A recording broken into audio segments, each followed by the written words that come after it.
আকাশ প্রতিরক্ষা ব্যবস্থা সুসংগঠিত করার লক্ষ্যে বিশ্বের নানান দেশ ঢালছে কারিগরি অর্থ।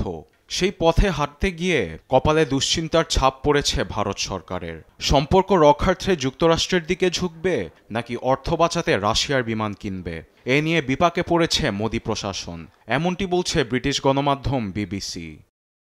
সম্প্রতি যুক্তরাষ্ট্র সফরে মার্কিন প্রেসিডেন্ট ডোনাল্ড ট্রাম্প বিধ্বংসী স্টেলথ বিমান F-35 মোদিকে কেনার প্রস্তাব দিলেও তা ক্রয়ে দেখা দিয়েছে সংশয়। এর মূল কারণ হল এই স্টেলথগুলোর দাম আকাশচুম্বী।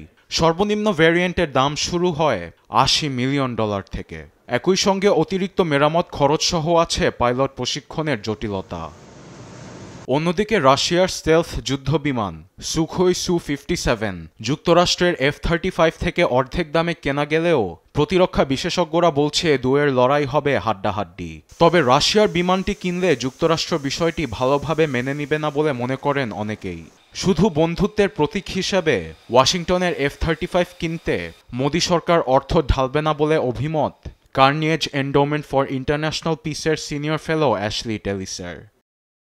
বিমানবাহিনীর এমন সিদ্ধান্তহীনতা নিয়ে ইউরেশিয়া গ্রুপের বিশেষজ্ঞ রাহুল ভাটিয়া বলেন, যুক্তরাষ্ট্র রাশিয়ার দিকে না ঝুঁকে নিজ ঘরে বিমান বানানোর জন্য পদক্ষেপ নেওয়া উচিত মোদি সরকারের। স্বল্পমেয়াদ ও মধ্যমেয়াদে যুদ্ধবিমান বিদেশ থেকে ক্রয় করলেও দীর্ঘমেয়াদে ঘরোয়া যুদ্ধবিমান বানানোর পেছনে জোর দেন তিনি।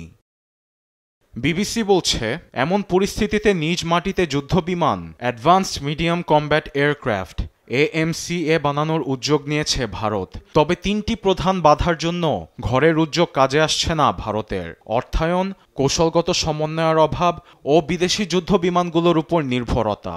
সবকিছু মিলিয়ে ভারতীয় বিমান বাহিনীতে দেখা দিয়েছে স্টেলথ বিমানের ঘাটতি। আরবিদ আফসার, নিউজ ডেস্ক, দেশ টিভি।